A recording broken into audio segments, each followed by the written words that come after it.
আপনি কি জানেন উত্তর কোরিয়ার সুপ্রিম লিডার কিং জং উনের দেশের নিয়মগুলো কতটা ভয়ঙ্কর আর কতটা কঠিন হতে পারে?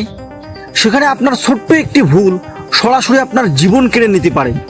যেমন আপনি যদি সেখানে নিজের ইচ্ছা মতো নীল রঙের জিন্স প্যান্ট পরেন, তবে সেই ভুলের জন্য আপনাকে সরাসরি মৃত্যুদণ্ড পর্যন্ত দেওয়া হতে পারে। আপনি যদি আপনার পছন্দ মতো চুলের স্টাইল করেন, আপনি যদি লুকিয়ে বিদেশি কোনো গান বা হিন্দি গান শোনেন, এমনকি নিজের বাড়িতে আগুন লাগলে সুপ্রিম লিডারের ছবি বাঁচাতে দেরি করেন, তবে এই প্রতিটি ভুলের জন্য আপনাকে সরাসরি মৃত্যুদণ্ড পর্যন্ত দেওয়া হতে পারে। তাহলে শুনুন 2021 সালের সেই হাড় হিম করা ঘটনাটি। উত্তর কোরিয়ার একটি বড় স্টেডিয়ামে 1000 মানুষের সামনে একটি 22 বছরের ছেলেকে হুইল চেয়ারে বসিয়ে আনা হয়েছিল।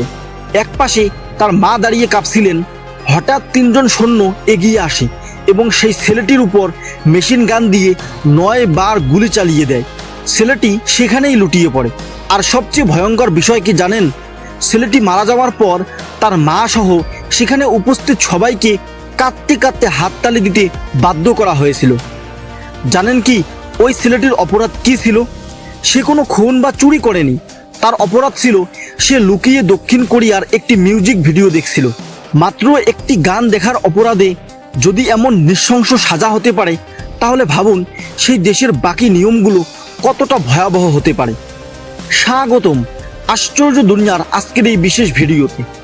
আজ আমি আপনাদের নিয়ে যাব উত্তর কোরিয়ার সেই অন্ধকার দুনিয়ার সফরে। তো চলুন শুরু করি আজকের সেই ভয়ঙ্কর যাত্রা। উত্তর কোরিয়া, যার অফিসিয়াল নাম Democratic People's Republic of Korea. 2.6 crore মানুষের এই দেশটিকে বলা হয় দুনিয়ার সবচেয়ে রহস্যময় এবং আইসোলেটেড দেশ। এর উত্তর দিকে চীন ও রাশিয়া, দক্ষিণে চিরশত্রু দক্ষিণ কোরিয়া এবং 2 দিকে সমুদ্র। মূলত এর ভূগোল আর অমানবিক কিছু আইনের কারণেই একে খোলা জেলখানা বলা হয়। পশ্চিমে ইয়েলো সি আর পূর্বে সি অফ জাপান। উত্তর কোরীয় নেভির কড়া পাহারার কারণে কোনো আনঅথরাইজড বোট দেখলেই সরাসরি গুলি চালানো হয়। 2025 সালের এক রিপোর্ট অনুযায়ী সমুদ্রপথে পালানোর চেষ্টার অপরাধে 3 জন পুরুষকে ধরে প্রত্যেকের শরীরে 60টি করে গুলি করে ঝাঁঝরা করে দেওয়া হয় এবং ভয় দেখাতে তাদের লাশ প্রকাশ্যে ঝুলিয়ে রাখা হয়েছিল। এখানকার নিরাপত্তা এতটাই টাইট যে একটা পাখিও ডিটেক্ট না হয়ে পার হতে পারে না। ধরা পড়লে সেটি সরাসরি দেশদ্রোহিতা হিসেবে গণ্য হয়, যার সাজা যাবজ্জীবন কারাদণ্ড বা মৃত্যু।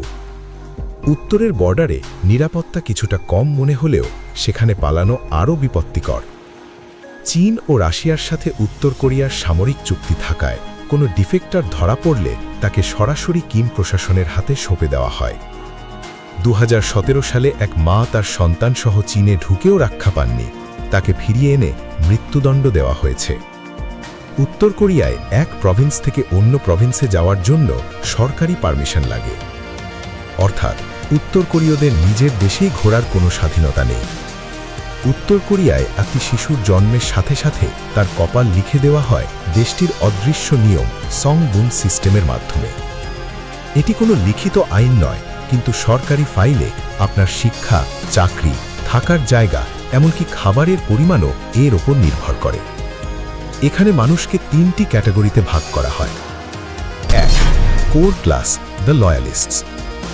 এরা কিম ফ্যামিলির সবচেয়ে বিশ্বস্ত লোক।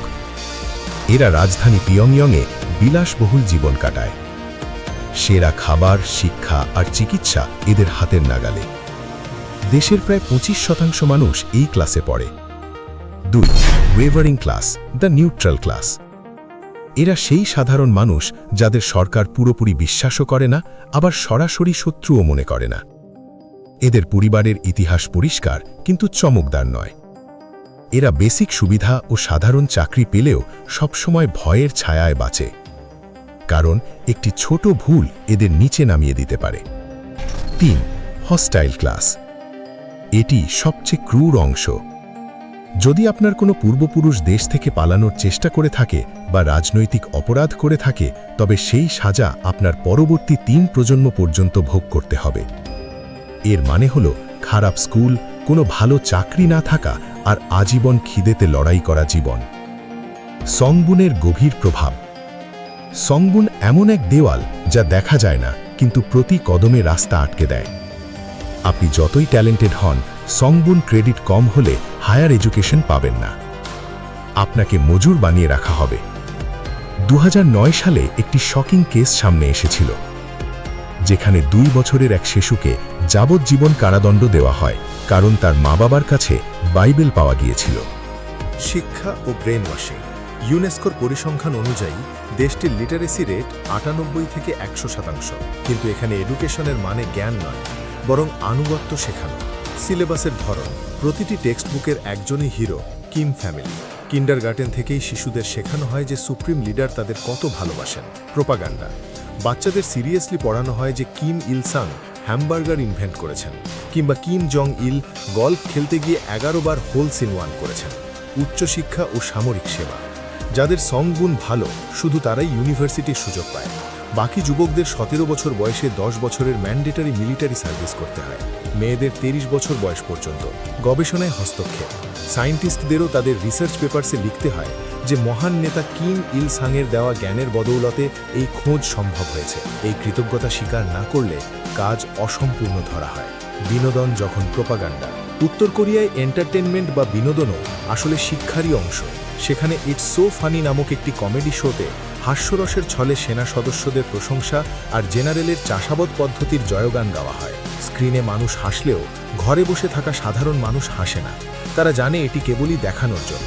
17 বছর বয়স পর্যন্ত এই ব্রেন ওয়াশিংয়ের পর প্রতিটি স্টুডেন্টকে বাধ্যতামূলক মিলিটারি সার্ভিসে পাঠানো হয়, আর কিছু বাছাই করা মেয়েদের নিয়ে তৈরি করা হয় এক বিশেষ ইউনিট, যাকে বলা হয় গিফট জো বা প্লেজার স্কোয়াড। এদের মূল কাজ হল উত্তর কোরিয়ার শীর্ষ কর্মকর্তা এবং কিম জং উনকে খুশি রাখা। অর্থাৎ এখানকার শিক্ষা ব্যবস্থা মানুষ নয়, বরং একদল অন্ধ অনুগত ভৃত্য বা লয়াল সাবজেক্টস তৈরি করার ফ্যাক্টরি। আর্থিক সংকট, বেতন নাকি প্রহসন। কাগজে কলমে উত্তর কোরিয়া দেখায় পরিস্থিতি উন্নত হচ্ছে, কিন্তু বাস্তব চিত্র ভয়াবহ। 2023-24 সালের রিপোর্ট অনুযায়ী বেতনের করুণ দশা। একজন সাধারণ শ্রমিকের মাসিক বেতন 1500 থেকে 2500 ওয়ান এবং উচ্চপদস্থ কর্মকর্তাদের বড়জোর 8000 ওয়ান। 1000 ওয়ানের মান মাত্র 100 টাকার মতো। অর্থাৎ একজন বড় অফিসারের পুরো মাসের বেতন কেবল 800 টাকা। চালের দাম, 1 কেজি চালের দামই যেখানে প্রায় 6000 ওয়ান, সেখানে সারা মাসের বেতন দিয়ে 1 কেজি চাল কিনলে কিছুই অবশিষ্ট থাকে না। কাজের চাপ, লেবার ল অনুযায়ী 8 ঘন্টা কাজের কথা থাকলেও বাস্তবে দিনে 12 ঘন্টা বা তার বেশি খাটতে হয়। খাবারের অভাবে মানুষ সেখানে পোকামাকড়, এমনকি গাছের শিকড় সেদ্ধ করে খেতেও বাধ্য হচ্ছে। নজরদারির খাঁচা, উত্তর কোরিয়ায় স্টেট সিকিউরিটি ডিপার্টমেন্ট প্রতিটি মানুষের উপর নজর রাখে, এমনকি আপনার প্রতিবেশীও আপনার বিরুদ্ধে গোপন তথ্য দিতে পারে। ছবি বনাম জীবন, প্রতিটি ঘরে সুপ্রিম লিডারের ছবি থাকা বাধ্যতামূলক। 2020 সালে ওনসান টাউনে এক মহিলা আগুনের হাত থেকে নিজের সন্তানদের বাঁচালেও তাকে সাজা দেওয়ার দাবি জানানো হয়, কারণ তিনি সুপ্রিম লিডারের ছবি আগে বাঁচাননি। কে পপের সাজা, দক্ষিণ কোরিয়ান গান শোনার অপরাধে সম্প্রতি বেশ কিছু কিশোরকে জনসম্মুখে মৃত্যুদণ্ড দেওয়া হয়েছে। একজনকে তার সহপাঠীদের সামনে 9 বার গুলি করা হয় এবং বাকি বাচ্চাদের বাধ্য করা হয় তালি বাজাতে। মদ, তামাক ও মহিলাদের অবস্থা, উত্তর কোরিয়ায় মহিলারা পুরুষদের চেয়ে বেশি আয় করেন, তবে সেই আয় আসে ব্ল্যাক মার্কেটে জিনিস বিক্রি বা চোরাকাটালের মতো অবৈধ পথে। পুরুষদের বড় সরকারি চাকরিতে মাসিক বেতন মাত্র 200 থেকে 400 টাকার সমান। অদ্ভুত বিষয় হল সরকার সেখানে মদ বা ধূমপানে বাধা দেয় না, কারণ কিম প্রশাসনের কাছে বিটিএসের গান শোনা মদ্যপানের চেয়েও বড় অপরাধ। এমনকি ছোট বাচ্চারাও সেখানে সস্তা মদ বা কালিয়াং লিকুইড কোল্ড ড্রিঙ্কসের মতো পান করে। লেবার ক্যাম্প, এক বিচ্ছিন্ন নরক। যদি কোনো অপরাধে আপনার মৃত্যুদণ্ড না হয়, তবে আপনার ঠাঁই হবে লেবার ক্যাম্পে। বর্তমানে সেখানে 1.5 থেকে 2 লাখ মানুষ বন্দী। অমানবিক জীবন, ভোর 5টা থেকে রাত পর্যন্ত খনি বা কনস্ট্রাকশন সাইটে হাড় ভরা খাটনি। জাতিসংঘের মতে 40% বন্দী কেবল অপুষ্টির কারণেই মারা যায়। শিন দং হিউক নামক একজন পালিয়ে আসা বন্দী জানান, তার সামনে তার মা এবং ভাইকে গুলি করা হলেও তার কিছুই মনে হয়নি, কারণ সেখানে জীবনের একমাত্র সত্য হলো ক্ষুধা আর যন্ত্রণা। এমনকি সেখানে বিয়ে বা জীবনসঙ্গী বেছে নেওয়ার স্বাধীনতাও গার্ডদের হাতে। বন্ধুরা, এই হলো উত্তর কোরিয়ার সেই অন্ধকার বাস্তবতা, যেখানে গান শোনা, নিজের প্রাণ বাঁচানো, এমনকি স্বাধীনভাবে চিন্তা করাও অপরাধ। আপনার কি মনে হয়, এমন একটি দেশে কি মানুষের পক্ষে সুস্থভাবে বেঁচে থাকা সম্ভব? কমেন্টে আপনার মতামত অবশ্যই জানান। আজকের ভিডিওটি ভালো লাগলে লাইক দিন এবং এমন আরও রহস্যময় ও চমকপ্রদ ভিডিও পেতে আমাদের আশ্চর্য দুনিয়া চ্যানেলটি সাবস্ক্রাইব করে রাখুন। দেখা হবে পরবর্তী ভিডিওতে। ধন্যবাদ।